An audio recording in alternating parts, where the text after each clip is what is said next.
Good evening. Welcome to this week's coaching call. Today's session is about, do endurance athletes really need strength training? So, with training, we need to balance a whole lot of different physiological aspects, balancing aerobic development, injury prevention, as well as real-world time constraints. These are all factors that play into answering the question, do endurance athletes really need strength training?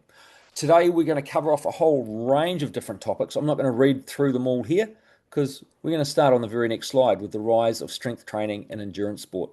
Now, strength training for endurance athletes, back in the 90s, it wasn't the done thing basically at all. Now, Harrison, you probably won't remember that, but I know Tanya will remember training back in the 90s.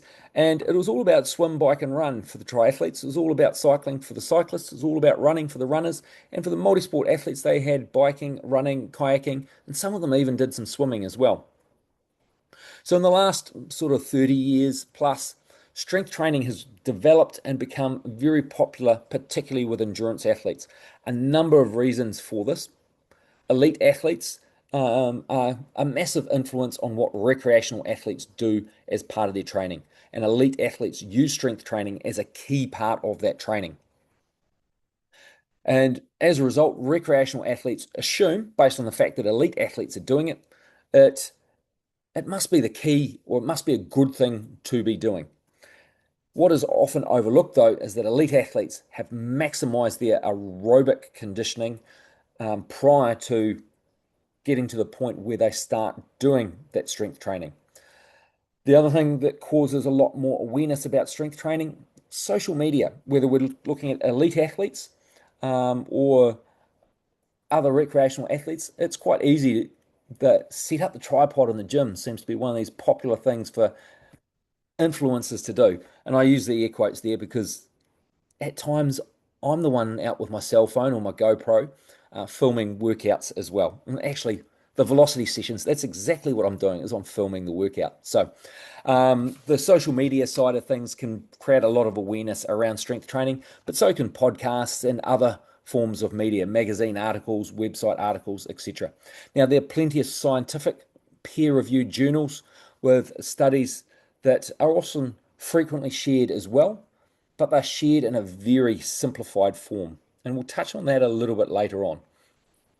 Also, contributing to the rise of strength training and endurance sports are the likes of personal trainers, gyms, strength coaches, strength equipment manufacturers, and they all benefit by promoting strength training.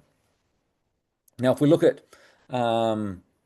endurance athletes in general, we're an aging demographic. Harrison's a little bit of an exception to the quick Kiwi squad, but many endurance athletes are in their 40s, 50s, and even beyond. Strength training can help maintain muscle mass, bone density, as well as general health.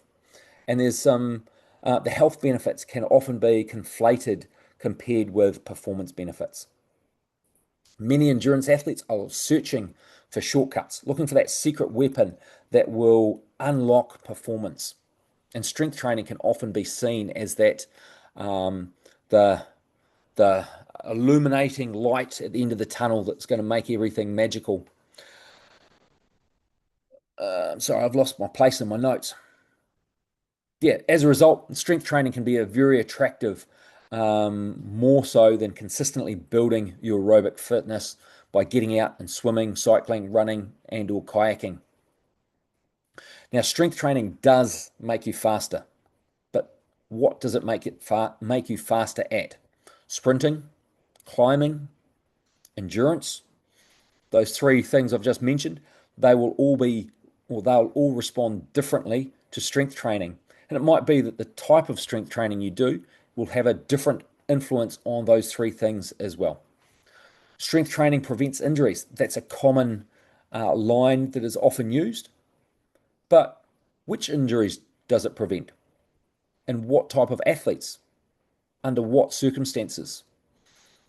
Injury is more complex than a single intervention. Every endurance athlete should strength train. This is a common statement that you'll often hear coaches and other knowledgeable people state. Is it true for for elite athletes? What about for time poor recreational athletes that have only got a few hours per week to train? Just bear those thoughts, those questions, let them linger in the air for a little bit, and let's jump on over to the next slide and look at what is the most important parts of training. Your The adaptations you get from training are going to be specific to the activity performed. To get good at riding a bike, the best way to do so is to ride the bike. To get good at running, you need to get out and practice running. To get good at doing press ups, do more press ups. To get good at lifting at a bench press, do more bench press. Endurance athlete or endurance sports as a general, whether we're talking about half marathons, park runs, triathlons, half Ironmans, ultra running, cycle races of different distances, they're all primarily aerobic. You need to be more, or the more efficient you become at getting oxygen from the air through the lungs into the bloodstream and delivered to the working muscles, the better you're going to become at that discipline of the sport. Once you've built your aerobic capabilities to maximize them, then we can look at some other physiological things around the aerobic system. Is your event going to be shorter and faster? And is lactic acid going to be a problem if you build too much of it? Then the ability to buffer lactic acid is going to become important. Is your ability to have a slightly higher intensity, longer duration, sustained intensity going to be important?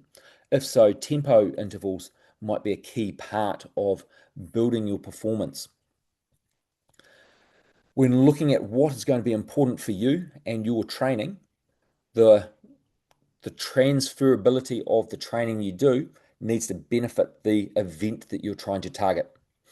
Effectively, you're looking for a return on investment on your training time, what is going to deliver the best and most efficient results. And that's going to look different depending on what event you're training for. Even if you're training for the same event as someone, it might look different again. Someone training for an 11-hour Ironman, it's going to be a totally different construct than if they're trying to just make sure they get under 17 hours, 16 hours, something. So bear that in mind. As athletes who work, have family commitments, some even have study commitments, it's important that you choose the highest value training activities for your time. Now, it might be that some endurance athletes have got limited training time, but it might be very critical that strength training is part of that, and we'll talk about them shortly. But for most people, maximizing that aerobic efficiency is going to be key, and working on those primary components of our sport. As I just touched on, aerobic development is key, and that needs to come first. We're looking at aerobic capacity, our muscular endurance, our movement economy, and building up that consistency week after week for months and years to become efficient. And I'll use you as an example, if you don't mind, Tanya. You've been involved in the sport, and I say the sport in general because you've been doing triathlons right up to and including Ironman distance events for many years, but you're also involved in regularly doing parkrun, so a lot shorter than an Ironman, and you've been doing this for decades. For Harrison's awareness and anyone that might watch this in the future, Tanya and I think we probably first raced each other about 1993 in a sprint triathlon in Wairoa. And so the consistency of training week in, week out for decades builds up a level of aerobic fitness that is ingrained into our, not quite into our DNA, but into the neuromuscular pathways, the messaging from our brain to the various muscles. And the heart is a muscle, and there's also muscles around the lungs that encourage, or not encourage, that allow them to open up and expand and breathe, as well as the muscles that are contracting to create the movement, whether it's the legs for cycling or running, the arms and back muscles for swimming, etc.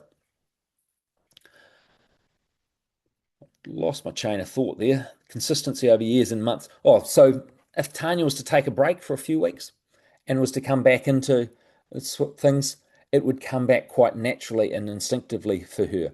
Compare that to someone who is brand new to the sport, maybe a junior athlete who's only got a few months of training for an endurance event under their belt that doesn't come so naturally at that point of their development. So, athletes that do need strength training and effectively need it as a priority, injury rehabilitation is a key. One of my other athletes had knee surgery recently, and he is building up the strength of his knee in the weight room or at home doing rehab initially, but now has moved to the weight room to help grow and strengthen those muscles, reform those connections, get it all working nicely, and then slowly transitioning to aerobic based activities, pedaling at a low intensity, low resistance on the exercycle to build up that range of movement around, and now slowly graduating onto the treadmill and doing short durations to get that weight bearing side of it again. Injury rehab is a key time for endurance athletes to do strength training. Where there's been an identified movement weakness, whatever's caused that, it could potentially be through faulty neuromuscular pathways. It could be through repetition of a poor movement habit, creating or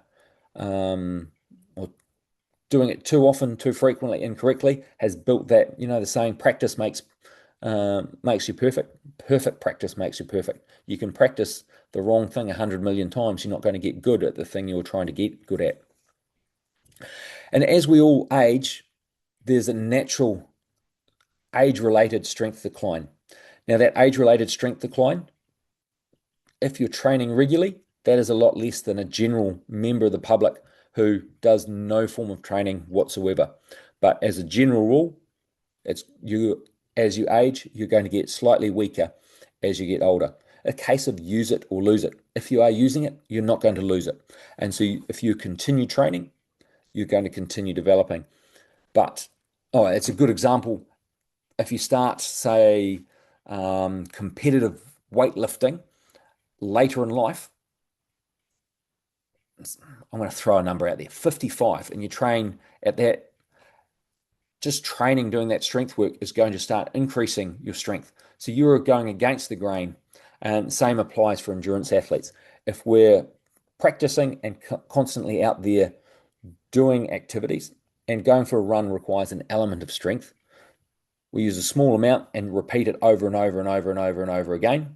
Same with cycling. How many pedal revolutions do you make whilst riding? Requires an element of strength, once again, a small amount to turn those pedals multiple times. And the final one down there, specific performance limitations. That's looking at if you're wanting to, and for argument's sake, put out 500 watts of power while cycling. If you don't have the strength to turn the pedals with enough force to generate that much power, then you're not going to achieve it. Some strength work can help strengthen those muscles so you can deliver more force and therefore increase that power output. So these are examples of athletes who need strength training specifically. So looking at some of the real-time, basically fact or fiction and practical application of using strength training. I sort of touched on before about reducing injury risk. The strength training can reduce injuries. What injuries does it decrease though? What sort of athletes is that a benefit for? And injury prevention, it's not just go do some squats and it's going to prevent you getting a knee injury. It can be a lot more complex than that. But if you've got very weak knees, doing 3 sets of 10 squats per day with body weight is going to strengthen those knees and reduce the risk of getting a knee injury as a result. It's important, or strength training is important where there's a known weakness and we can address that. If, for example, you've done a lot of cycling, used a lot of big gears lately, and your kneecap is slightly out of alignment, we've got a weakness there and we can utilize a combination of strengthening work and flexibility work to realign that kneecap and reduce the risk, or if there was an injury develop, we can help get rid of that injury. The difference between prevention and speculation. Now, without knowing the specifics of a situation, we can't go into um, coming up with the plan that's going to be perfect for that situation. But in a very generic term, prevention of injuries, prevention of a number of things, strength training can benefit it, but you've got to be doing the right type of strength training. What you want to achieve out of strength training needs to be very specific, and we need to have a plan that is appropriate for that. Having said that, it doesn't need to be the perfect plan. Uh, Generalized knee strengthening program will strengthen the knee. If the knee is an area of weakness, then the 80% solution will work and will achieve the desired outcome. You might be able to achieve more with an extremely targeted plan or program. Welcome, Gareth. It looks like you're busy cooking dinner for the family. Having a look at the sport-specific development, we can actually do a lot of strength training specifically within the discipline we're doing. A good example of that, or any strength training, is just adding extra resistance. A bench press, for example, it's just moving the arms up above the body, up above the chest with an extra weight added. Hills are a classic example of that extra resistance that we need to overcome to keep the bike moving forward. So hill reps for both running and cycling is a sport-specific strength activity. Cycling, we've got another option. We can chuck it in the big chainring and we can wind up that big gear, the strength required to do so, or the extra force, based on the extra resistance that we've manipulated by changing the gears. Same with swimming. We can put on hand paddles. We've now got a larger surface area for our hands, and we can increase the resistance of within our swimming stroke, so we get that greater force development within the muscles. And with kayaking, kayak slips through the water nice and easy, nice and smooth surface on it. We just get a couple of some bungees, loop them around, tie them around the kayak, and the disrupted flow of water over the nice smooth kayak will then create that resistance in a kayaking situation. So we can do a number of strength development type activities without changing the discipline. So we're a lot more sport specific. Example before, I talked about you want to get good at press ups, do more press ups. You want to get good at cycling, do more cycling. You want to get stronger at cycling, do some hill reps, do some big gear work, etc.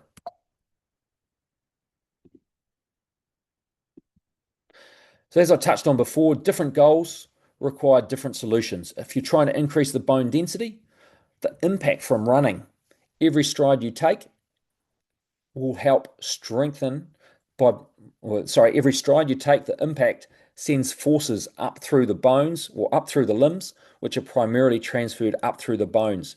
That impact forces are going to increase your bone density and let the leg bones restructure based on the forces they're responding to. If you're not doing that running and you're doing a low impact activity like aqua jogging, there is no impact, so that bone density will actually decrease because it's not getting the stimulation to restructure and make those bones stronger. The key for bone structure development is increasing the amount of forces transferred through the bones. General strength, we can do that in a number of ways.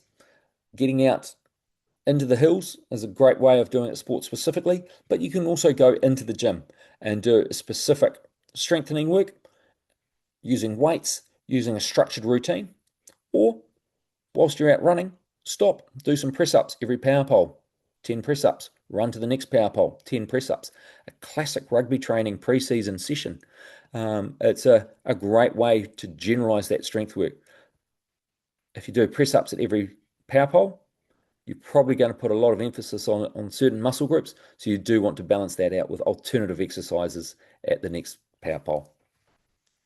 Healthy aging, as we get older, I've already touched on, we do lose strength, but use it or lose it. In the case of athletes, we are using it, so we're not going to lose it like the general population do. And then finally, the very performance optimization type of training, which is very specific to you, your goals, and what you want to achieve, and developing a plan that will get you there. So, what should you prioritize first?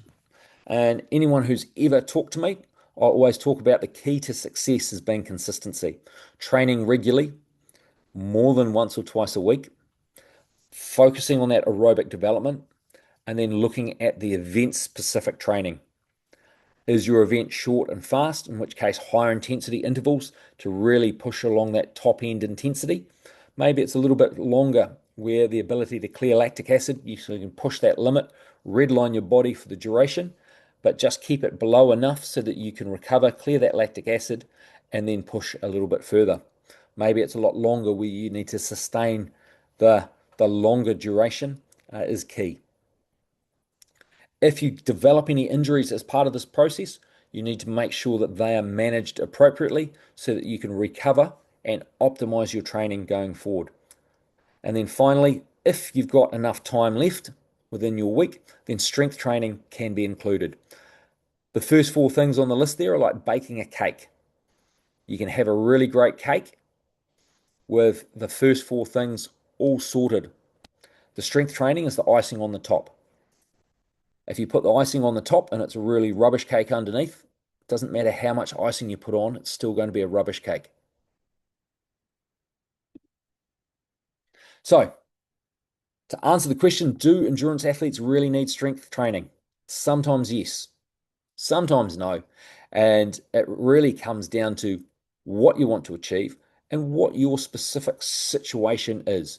Are there existing injury concerns? Are there identified weaknesses?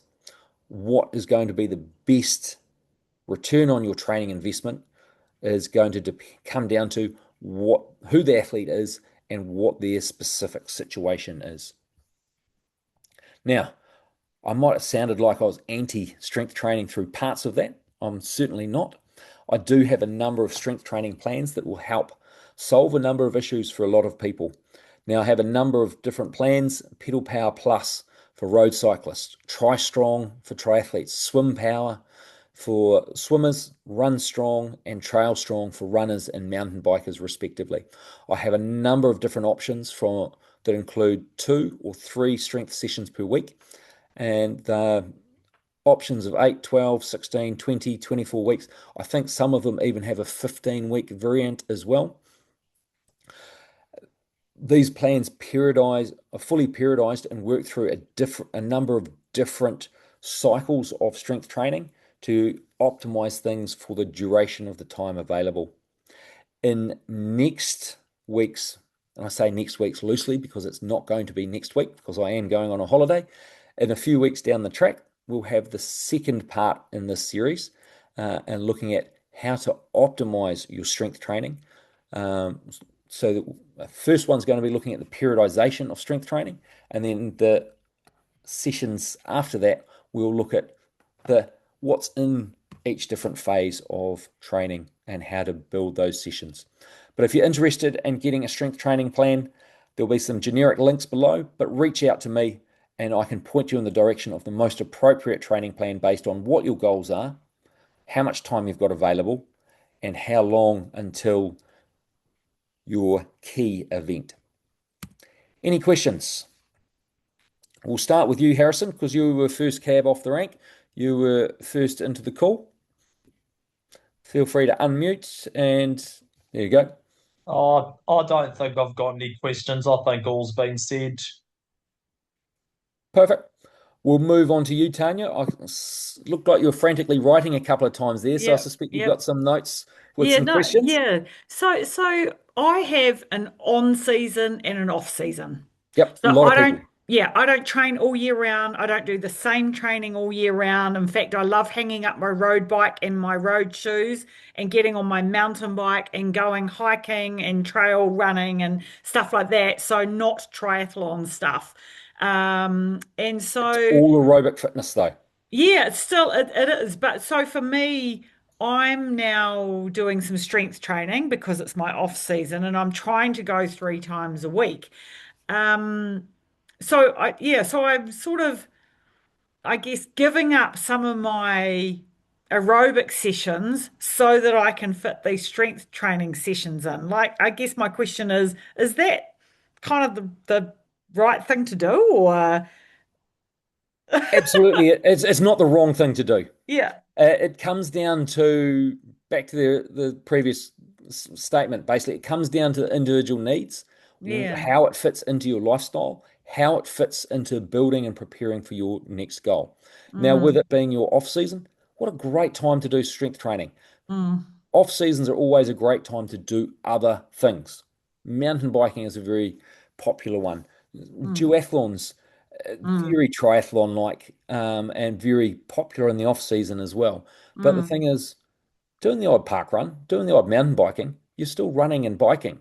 mm. It's it's effectively two-thirds of a triathlon. And I think I've seen on Strava that you're still doing the occasional swim as well. Yeah, yeah. Um, No, I'm trying when to. when you move into structured training, that's when your focus is on your event. Prior to getting into that structured training, it's effectively your off season where Mm, you're not doing that structured training. And mm, it's another way of keeping you doing something and mm. something productive. Yeah, yeah. I mean, I guess for me, the benefits of doing the strength training is at the end of each session, I also do 10 minutes of decent stretching. And while I do stretching as, after a run or that, it's definitely not 10 minutes. It is after I do a velocity session, but it's not, it's more like 5 minutes. So I actually, one of the benefits for me is actually being disciplined enough to tack that on as well. So, yeah, And don't be shy about getting back from a run and just loading up velocity. There is yeah. post-run stretching in there. And I have done Or that. Yeah, or you could even do the post-cycling stretching. yeah, Uh, After a run. yeah, yeah, It's not gonna hurt. yeah. And I've had my arm twisted today. As was pointed out to me that I don't have a post swim session, stretching session. Oh, So look out for that in coming the up. future as well. Okay, cool. Thank you. Gareth,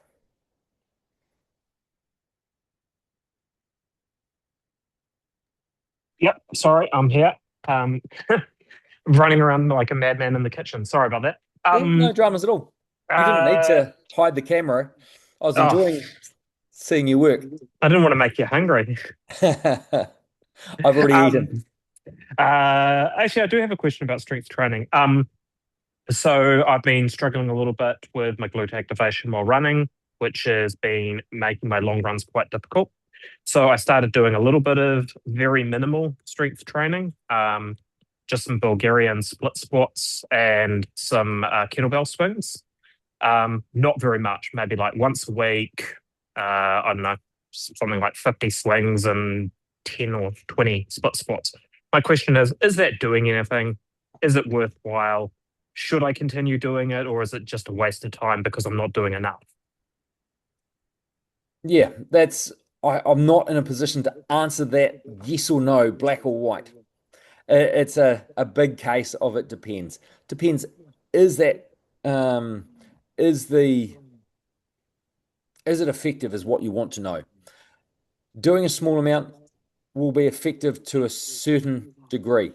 It might be a 10% solution and you get an initial strength gain from that. But if you're doing it so infrequently, that initial small gain can have been lost by the time you get round to doing it again. I suspect if you're only doing it once a week, it's not going to be very effective at all. Doing regular short strength training sessions, and this is one thing I will discuss in a future episode. Within Velocity, I've got some short, sort of 6 to 8 minute strength workouts to do after running. And that's a good opportunity to just work through that routine, generalized strength work for the lower limbs. And if you're doing that regularly after most runs, then you'll get a lot more benefit than if you're doing something once a week that takes a similar duration. Thank you. Perfect. We'll move back through everyone again in case another question has sprung up, or maybe something unrelated to today's topic. Harrison, we're back to you. No, I don't think I've got any other questions. I think I'm on top of everything. Perfect. Well, good luck with your 5K time trial tomorrow. Thank you. Tanya. So in your future sessions, will you cover off some strength, like specific exercises, like specific to running or cycling or that, or no? Will you steer clear of that? I can. Oh, okay. I haven't planned or written Yeah, yeah, the presentations yet, so yeah. yes, I can. Yeah, okay. Yeah, that could be like just even, to Gareth's point around the, like as he says about like glute activation and that kind of thing, like, are there any strength exercises that would be really beneficial for running, swimming, cycling, kayaking. Absolutely, and there's Yeah. plenty. Yeah, cool. Come on, thank you. You're welcome. And Gareth, back round to you. No further questions from me tonight. Perfect. Well, we'll wrap things up. Thank you for your attention tonight, team, and I'll look forward to catching up with you a few weeks down the track. Thanks, Ray. Have a great holiday. You're welcome. Ka kite See you. anō. Ka kite. Thank you. See you later, bro. See ya.